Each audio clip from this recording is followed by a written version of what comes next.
अस्सलाम वालेकुम दोस्तों, आज मैं आपके लिए एक बड़ी गज़ब की लाजवाब रेसिपी लेकर आई हूँ। ये कोई आम रेसिपी नहीं है, गर्मियों की जानी दुश्मन है ये, जिसे मैं जाते के साथ ही तूफ़ानी ठंडक पहुँचा देगी। इतनी ज़बरदस्त सब्ज़ी है स्पेशली इस मौसम के लिए। तो जी जनाब, आज मैं आप लोगों के लिए लेकर आई हूँ कुल्फ़े का साग बनाने की रेसिपी। तो यहाँ पर मैंने कुल्फ़े का साग लिया था 2 गड्डी, और मैंने यहाँ पर थोड़े से ये 2 पीस बचा लिए ताकि मैं आपको दिखा दूँ।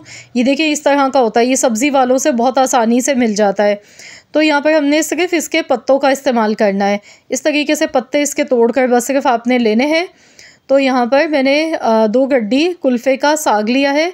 कुल्फ़े का साग विटामिन ई से और विटामिन ए से भरपूर होता है। इसके अलावा ये दिल के मरीज़ों के लिए बहुत ज़्यादा फ़ायदेमंद है। मैदे जिगर की गर्मी को दूर करता है, मैदे के अल्सर को भी ख़त्म करता है। बहुत सारे इसके फ़ायदे हैं। वैसे तो कुल्फ़े का साग आलू में भी बनाया जाता है, इसे गोश्त में ही बनाते हैं। इसका रायता भी बना के तैयार किया जाता है। लेकिन मैं आपको आज बताऊंगी इसका एक बहुत ही ज़बरदस्त सा तरीका कि आप इसे जब पहली बार बना के खाएंगे तो यकीन मानिए बिल्कुल ऐसा लगेगा जैसे आप अंडों का ऑमलेट खा गए। इतना मज़ेदार इसका जायका होगा। तो यहाँ पर आपने क्या करना है, कुल्फ़े का साग लेना है, पत्ते इसके तोड़ लेने हैं, इन्हें अच्छी तरह से वॉश कर लीजिएगा। इसके बाद मैंने एक कढ़ाई में पानी बॉयल होने के लिए रख दिया। पानी में जैसे ही उबाल आएगा तो हमने यहाँ पर कुल्फ़े का साग इसमें डालना है। अब हमने इसे उबाल दिलाना है। बस 1 से 2 मिनट के लिए ही हमने इसे उबालना है, इससे ज़्यादा हमने इसे बिल्कुल भी नहीं पकाना है। तो यहाँ पर इसमें दोबारा से जब एक उबाल आ जाएगा तो हम गैस का फ्लेम ऑफ़ कर देंगे और हम इसे स्ट्रेनर में डालकर स्ट्रेन कर लेंगे। तो यहाँ पर देखिए जैसे ही मैंने इसमें कुल्फ़े का साग डाला तो दोबारा से देखिए इसमें एक उबाल आ चुका है, ये देखें। तो बस अब हमने यहाँ पर गैस का फ्लेम ऑफ़ कर देना है और हम इसे स्ट्रेन कर लेंगे। उसके बाद हमने इसी कढ़ाई में हस्बे ज़रूरत कुकिंग ऑयल लेना है। अब इसमें हम प्याज डालेंगे। प्याज का इस्तेमाल इस रेसिपी में आपने ज़्यादा करना है। प्याज हमने यहाँ पर ली थी 4 मीडियम साइज़ की। प्याज मैंने इस तरह से रफली कटी हुई ली है। अब हमने प्याज को गुलाबी कलर आने तक लाजमी फ्राई करना है। तो यहाँ पर प्याज का इस्तेमाल आपने भी ज़्यादा ही करना है, जैसा कि मैंने आपको बताया है। सेम रेसिपी को फॉलो करें, इंशाल्लाह ताला आपको भी मज़ा आ जाएगा। तो यहाँ पर देखिए प्याज का जो कलर है ना वो चेंज होने लगा है, हल्का हल्का गुलाबी होना शुरू हो चुका है। अब इसमें हमने हरी मिर्चें कटी हुई शामिल करनी है। तो यहाँ पर मैंने 3 हरी मिर्चें ली थी, मिर्चों को इस तरह से काट के लिया है। मिक्स कर लेंगे और अब इसमें हमने कुल्फ़े का साग जो हमने बॉयल करके रखा था वो इसमें शामिल कर देंगे।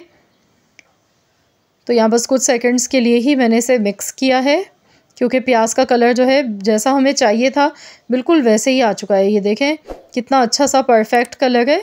और अब इसमें हम कुल्फ़े का साग शामिल कर देंगे बॉयल किया हुआ। तो इसमें जो पानी होता है ना वो थोड़ा इसमें रह जाता है, वो आप निचोड़ लीजिएगा हाथों की मदद से जब ये ठंडा हो जाए। और अब इसे अच्छी तरह से हमने फ्राई करना है। तो यहाँ पर प्याज के साथ में कुल्फ़े का साग भी हमने अच्छी तरह से भूनते जाना है।